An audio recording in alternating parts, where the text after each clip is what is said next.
दोनों का game plan था ना। अब मुझे समझ में आ रहा है कि क्यों अनुपमा ने मुझसे बहला फुसला के घर के पेपर्स वापस ले लिए, और पेपर्स वापस मिलने के बाद तुमने डिवोर्स पेपर मेरे हाथ में थमा दिया। ओह माय गॉड, अब मुझे समझ में आ रहा है कि तुम दोनों अचानक से BFF कैसे बन गए। कल से एक दूसरे के साथ हंस हंस के बातें क्यों कर रहे हो, ये मुझे अब समझ में आया। सही कहा था तुमने भी, कुछ तो है तुम दोनों के बीच में जो टूटता ही नहीं है, जो सिर्फ तुम दोनों की समझ में आता है। और इस औरत ने उसी बात का फायदा उठाया। इसने तुम्हें इतना भड़काया कि तुम मुझे डिवोर्स देने के लिए रेडी हो गए। मैं कोई बच्चा नहीं हूँ जो किसी के बहकावे में आ जाऊंगा। तुम बच्चे नहीं हो, लेकिन बेवकूफ हो भी। और ये औरत उतनी ही ओवर स्मार्ट है। तुमने इसे घर में आने की परमिशन दी तो इसने मुझे घर से बाहर निकालने की प्लानिंग शुरू कर दी, ताकि ये घर में फिर से अपनी हुकूमत जमा सके। Oh my God, she is such a बस। जैसे खौलते हुए पानी में चेहरा साफ नजर नहीं आता ना, वैसे ही गुस्से में सच नजर नहीं आता, जैसे अब तुम्हें नजर नहीं आ रहा है। मैंने क्या किया? मैंने क्या किया है? जो कुछ भी किया है तुम्हारे धोखे ने, तुम्हारी चालाकी ने किया है। खुद डाल पे बैठोगी, उसी को काटोगी और फिर गिर जाओगी तो चीखोगी, चिल्लाओगी कि अरे मैं तो इसकी वजह से गिर गई, अरे मैं तो उसकी वजह से गिर गई। तुम किसी और की वजह से नहीं गिरी हो काव्या, अगर गिरी हो तो सिर्फ और सिर्फ खुद की वजह से। ये तुम्हारी समझ में क्यों नहीं आता? तुम कहती हो कि तुम इस घर में नहीं रहती हो ना, नहीं रहती हो ना इस घर में, लेकिन जब देखो दिन हो या रात हो, तुम्हारा बॉयफ्रेंड उसका काका इसी घर में पड़े मिलते हैं। अरे बा ने बुलाया था इसलिए ये बेचारे आए हैं, वरना अगर बाहर ओले पड़ रहे हो या गोलियां भी चल रही हो ने, तो ये लोग वहां कभी ना जाए जहां पर तुम हो। अनुपमा, आज तुम कुछ नहीं बोलोगी, वरना आज मेरा हाथ उठ जाएगा। हाथ उठाइए ना मिसेस शाह, हाथ उठाना है ना, उठाइए। मुझ पे चिल्लाओ मत, मेरा गुस्सा बहुत खराब है। ओह, ये आप इसलिए कह रही है ना क्योंकि आपने आज तक अनुज कपाड़िया का गुस्सा देखा ही नहीं। एक बार अनुपमा को हाथ लगाइए, बाय गॉड आपको पता चल जाएगा कि गुस्सा होता क्या है। फिर उसके बाद आपका डिवोर्स हो ना हो, आप इस घर में रहें ना रहें, आप कहीं भी जाकर रहें Mrs Shah, I will make sure कि आप जहां भी रहेंगी बर्बाद ही रहेंगी। तुम मुझे धमकी दे रहे हो? जी, सोचा नहीं था कि कभी किसी औरत को ऐसी कड़वी बातें कहूंगा, बट कॉन्ग्रेचुलेशंस मिसेस शाह, आप इस अनुज कपाड़िया को उस हद तक ले आई। सही कह रहा अनुज, तुम धमकी के ही लायक हो।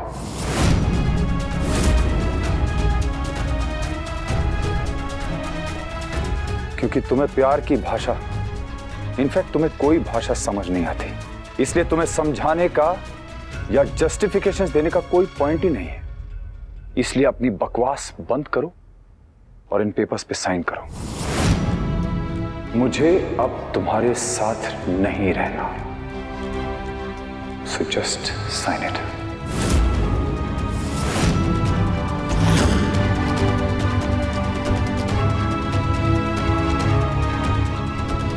नहीं करूंगी मैं साइन, नहीं करूंगी, नहीं करूंगी, नहीं करूंगी, नहीं करूंगी, नहीं करूंगी मैं साइन। मैं पेपर्स पे साइन नहीं करूंगी।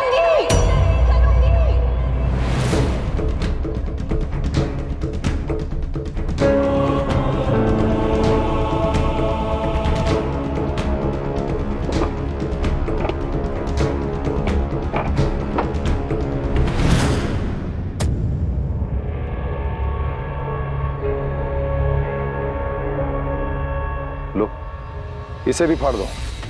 मुझे पता था कि तुम क्या कर सकती हो, इसलिए मैंने इतनी एक्स्ट्रा कॉपीज बनाई है कि तुम फाड़ते फाड़ते थक जाओगी, लेकिन मैं नई कॉपी लाते लाते नहीं थकूंगा। लो, जितना मर्जी तुम्हें फाड़ना है तुम फाड़ती जाओ, जितने पेन तोड़ने हैं तुम तोड़ती जाओ, नए आते जाएंगे, लेकिन आज ये डिवोर्स होके रहेगा। कैसे हो जाएगा अभी? अगर मैं पेपर्स पे साइन ही नहीं करूंगी तो डिवोर्स कैसे हो जाएगा?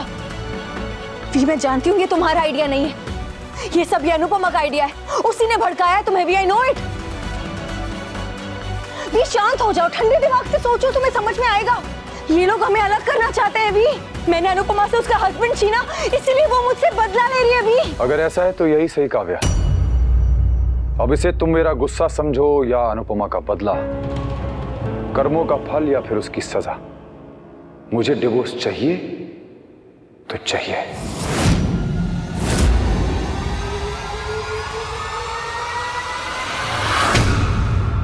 आदमी शादी करता है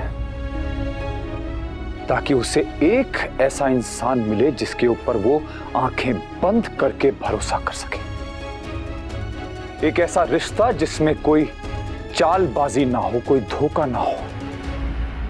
लेकिन तुमने इसी रिश्ते में धोखा भी दिया और चालबाजियां भी की हैं। शायद इसी को भगवान का इंसाफ कहते हैं। जब आप अपने लाइफ पार्टनर को चीट करते हैं तो उसे कैसा लगता है?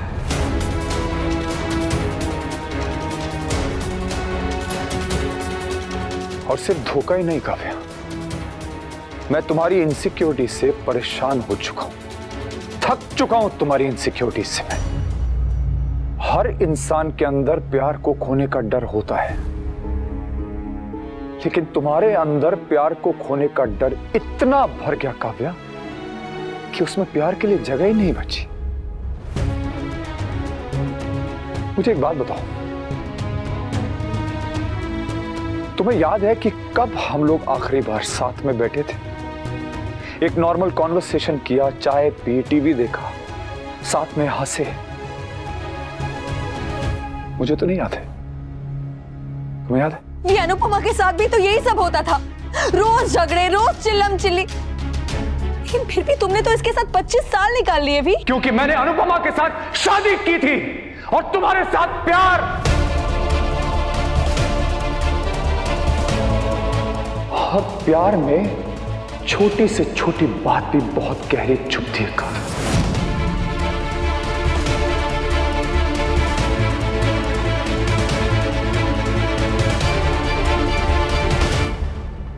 लोगों ने हमारे प्यार को गलत माना, शायद अब भी मानते होंगे। लोगों के लिए भले ही वो एक्स्ट्रा मैरिटल अफेयर था, लेकिन मेरे लिए सच्चा प्यार था काव्या, सिर्फ सच्चा प्यार। मैं ये नहीं कह रहा हूं कि मैंने प्यार में कोई गलती नहीं की, बहुत गलतियां की मैंने। मैं अनुपमा को आगे बढ़ते हुए नहीं देख पा रहा था, मैं मूव ऑन नहीं कर पा रहा था, शायद इसलिए मैंने तुम्हारे साथ बदतमीजी की, रूडली बात की। जो बात मुझे बुरी लगी मैंने सीधी कही। इतने साल की शादी में मुझे याद नहीं कि मैंने अनुपमा से कब सच कहा, लेकिन मुझे यह भी याद नहीं कि मैंने तुमसे कब झूठ बोला काव्या। और इस सच के बदले में तुमने मुझे क्या दिया? तुमने मेरे परिवार से बदतमीजी की, मेरे बाप बापूजी से बदतमीजी की, मेरे बच्चों से बदतमीजी की, मेरा घर छीन लिया, मुझसे झूठ बोला, मुझे धोखा दिया, सबका हक छीन लिया तुमने। भी मैंने घर लौटा दिया है, वो बात खत्म हो गई है। भी चोट का घाव भर भी जाए ना काव्या, तो भी निशान रह जाता है। और तुम्हारी चोट का निशान चोट जितना ही गहरा है। सॉरी, मैं अब थक चुका हूं, लड़ लड़ के, झगड़ झगड़ के अब मैं थक चुका हूं। हमारे बीच शादी से पहले से ही सिर्फ और सिर्फ झगड़े हो रहे हैं काव्या। ना मैं तुम्हें खुश रख पा रहा हूं और ना ही तुम मुझे खुश रख पा रहे हो। मैंने कोशिश की कि मैं तुम्हें समझूं, तुम्हारे साथ एडजस्ट करूं, बर्दाश्त करूं, पर अब नहीं हो पा रहा है। पहले प्यार था, लेकिन अब प्यार खत्म हो गया। अब मैं तुमसे प्यार नहीं करता काव्या, तुम्हारे धोखे ने वो प्यार छीन लिया।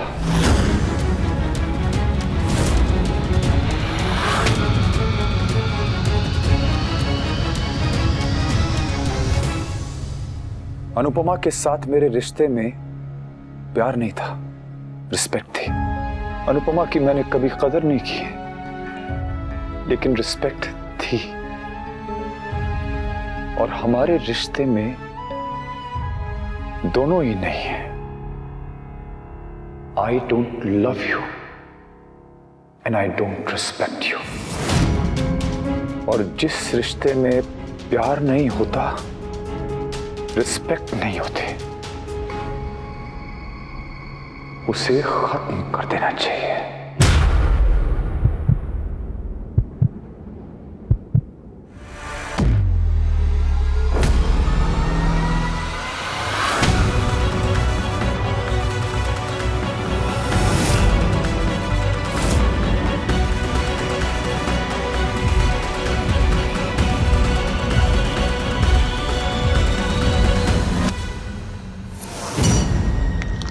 Divorce my foot!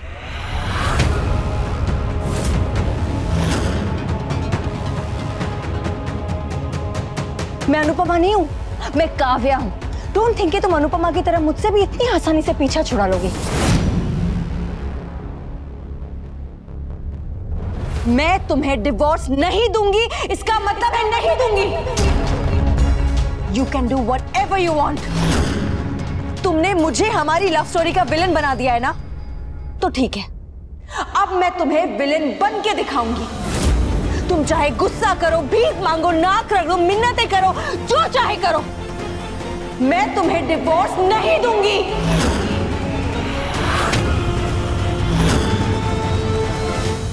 देना पड़ेगा। नहीं दूंगी। We will see.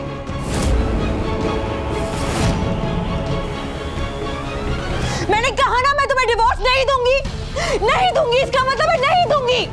अगर तुम वनराज चाहो तो मैं भी काव्या हूं। मैं मर जाऊंगी मगर मैं तुम्हें डिवोर्स नहीं दूंगी। खुश? पड़ गई तुम्हारे कलेजे में ठंडक? तुम्हारी समझ में अब भी नहीं आ रहा ना? समझ में आ गया अनुपमा, अब मुझे सब समझ में आ गया है कि तुम कितनी बड़ी खिलाड़ी हो। आज समझ में आ गया और आज मैंने देख भी लिया और तुम्हें मान भी गई आज मैं। वाह, well done Anupama, well done. लेकिन ये मत समझना कि मैं हार गई और तुम जीत गई। तुमने वार किया है ना, तो अब मेरे पलट वार के लिए तैयार रहना। Just wait and watch.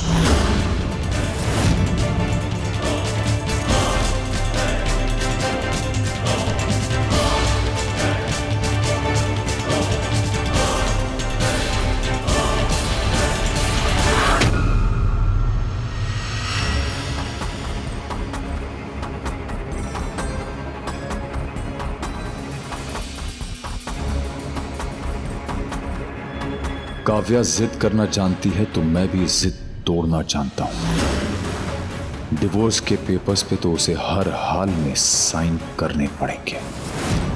अब मेरी जिंदगी में काव्या नहीं है, बोझ बन चुका रिश्ता नहीं है। कुछ है तो सिर्फ मेरा काम और मेरा लक्ष्य।